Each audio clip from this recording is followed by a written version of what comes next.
Thank you for clicking this video. আজি আমি এই ভিডিওটোত ক্লাস 4 ৰ ইংলিছৰ পোয়েম কালাৰ ইয়াৰে অসমীয়া অৰ্থ আৰু লগতে প্ৰশ্ন উত্তৰখিনি আলোচনা কৰিম।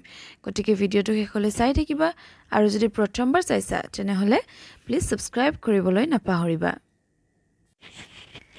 কালাৰ মানে আমি সকলোৱে জানো ৰং।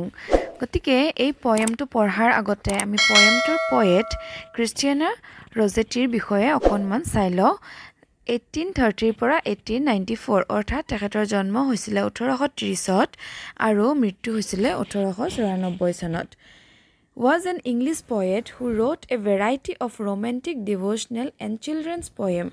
আৰু তেখেত এগৰাকী ইংলিছ পোয়েট আছিলে আৰু লগতে তেওঁ ভেৰাইটি অফ পোয়েমছ লিখিছিলে মানে বিভিন্ন ধৰণৰ পোয়েমছ লিখিছিলে।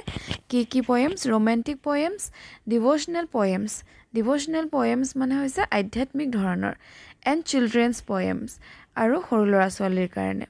She is best known for her long poem Goblin Market. আৰু তেওঁ কিহৰ কাৰণে বেষ্ট known বুলি কৈছে? তেওঁ কিহৰ কাৰণে বেছিকৈ জনা যায়? তেওঁৰ লং পোয়েম গবলিন মাৰ্কেটৰ বাবে। এতিয়া আহিছো আমি পোয়েমটোলে। What is pink? A rose is pink by the fountain's brink. মানে পিংক কালাৰ কি হয় খুদিছে? A rose is pink. Rose to pink হয় by the fountain's brink. এতিয়া ফাউন্টেইন মানে কি?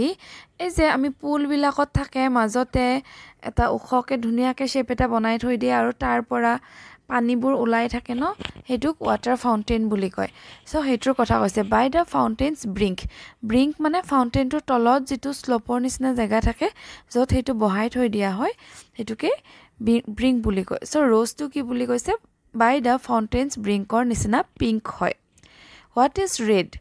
A poppy is red in its burly bed. এতিয়া red কি হয়? পপি হয় বুলি কৈছে। পপি কি হয়? one type of flowering plant যাৰ black কালাৰৰ seeds থাকে।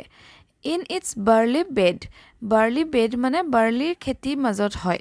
গতিকে পপিটো red কালাৰৰ হয় আৰু ক'ত হয়? বাৰ্লি খেতিৰ মাজত হয় বুলি কৈছে। Next line, what is blue? The sky is blue where the clouds float through. এতিয়া ব্লু কালাৰ কি খুদিছে? ব্লু কালাৰ স্কাই বুলি কৈছে। where the clouds float through, য'ত নেকি ডাৱৰবোৰে মেঘবোৰে তোমাৰ উপঙি থাকে, float through. What is white? A swan is white sailing in the light. এতিয়া বগা কি? swan বুলি কৈছে। swan মানে ৰাজহাঁহ। sailing in the light. sailing মানে কি? যেতিয়া আমি নাও এখন বা তেনেকুৱা বৈঠা মাৰি যাওঁ হেতুক sailing কৰা বুলি কয়। সো হাঁহে যেনেকৈ পানীত গৈ থাকে হেতু এটা sailing-ৰ লগত তুলনা কৰিছে। in the light মানে পোহৰৰ সময়খিনিত। What is yellow? Pears are yellow. Pears মানে কি? নাচপতি। rich and ripe and mellow. আৰু এটো কি হয়? rich হয়, ripe হয়। ripe মানে হৈছে পকা, and mellow কি হয়? এটা ধুনিয়া pleasantly smooth or soft taste, sound or color. মানে যিকোনো আমাৰ খুব ভাল লগা আৰু খুব সফট টেষ্ট হ'ব পাৰে, তোমাৰ সাউন্ড হ'ব পাৰে বা কালাৰো হ'ব পাৰে। তেনেকুৱা বস্তুবোৰক কি বুলি কয়? মেলো বুলি কয়। What is green? The grass is green with small flowers between. মানে গ্ৰীন কালাৰ কি হয় বুলি কৈছে? গ্ৰাছবোৰ, ঘাঁহবোৰ আৰু তাৰ মাজত সৰু সৰু ফুল থকাও বুলি কৈছে। with small flowers between. What is violet? Clouds are violet in the summer twilight. এতিয়া violet কি হয়? cloudsবোৰ violet হয় বুলি কৈছে। কেতিয়া? in the summer twilight.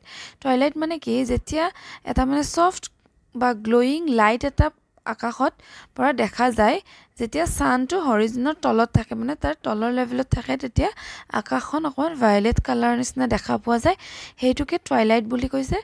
আৰু কি কৈছে? এই মানে টুৱাইলাইটটো বিশেষকে সামাৰৰ সময়তহে দেখা যায়, বেলেগ সময়ত দেখা নাযায়। What is orange?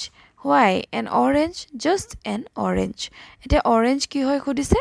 orangeটো এইটো orange হয় ন, কৈছে যে orange just an orange. এতিয়া ইয়াৰে question answer খিনি চাও। What is pink? Pink কি হয়? Rose is pink. What is orange? Orange is orange. How are pears? Pears বোৰ কেনেকুৱা হয়? Yellow, rich and ripe. Next, Number 4. How do clouds look in the summer twilight? Summer twilight or সময়ত cloudবোৰ কেনেকুৱা দেখি? Clouds looks like feathers in the summer twilight. মানে feathers or নিচিনা আৰু তোমাৰ violet color দেখি. Next question. Where do clouds float through? Clouds বোৰে ক'ত উপঙি থাকে ক'ত floating কৰে? Clouds float through the blue sky. নীলা আকাশত. Next, number B, fill in the blanks. A poppy is red in its dash bed, in its barley bed. A swan is dash sailing in the light. A swan is white sailing in the light. Dash is green. The grass is green. Next, true or false kobo dise. Clouds are red. False. A rose is pink. True. Pears are rotten. False. An orange is orange. True. So, false, true, false, true. Next question. Name the colors mentioned in the poem. মানে poemot mention কৰা poemot উল্লেখ কৰা color কিটাৰ নাম লিখিব দিছে. So, আমি কি color পাইছো? Pink, red, blue, white, yellow, green, violet, and orange. Next, number E. Write the antonyms of the following words. তলত দিয়া শব্দকেইটাৰ antonyms মানে opposite word কেইটা লিখিব দিছে. Number 1, ripe. Ripe মানে পকা আৰু ইয়াৰ বিপৰীতটো হ'ব কেঁচা. So কেঁচাক আমি ইংলিছত কি বুলি কওঁ? raw. R-A-W. Rich মানে ধনী, ইয়াৰ opposite হ'ব poor মানে দুখীয়া.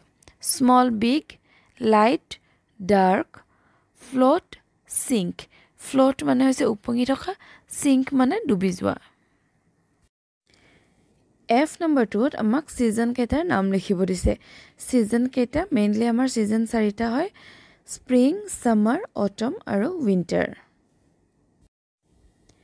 আৰু ইমানে আছিলে মোৰ আজিৰ এই poemটোত. I hope তোমালোকে poemটো বুজি পাইছা আৰু ধুনীয়াকৈ question answer খিনিও কৰিব পাৰিবা. And thank you for watching my video. Keep watching, keep supporting.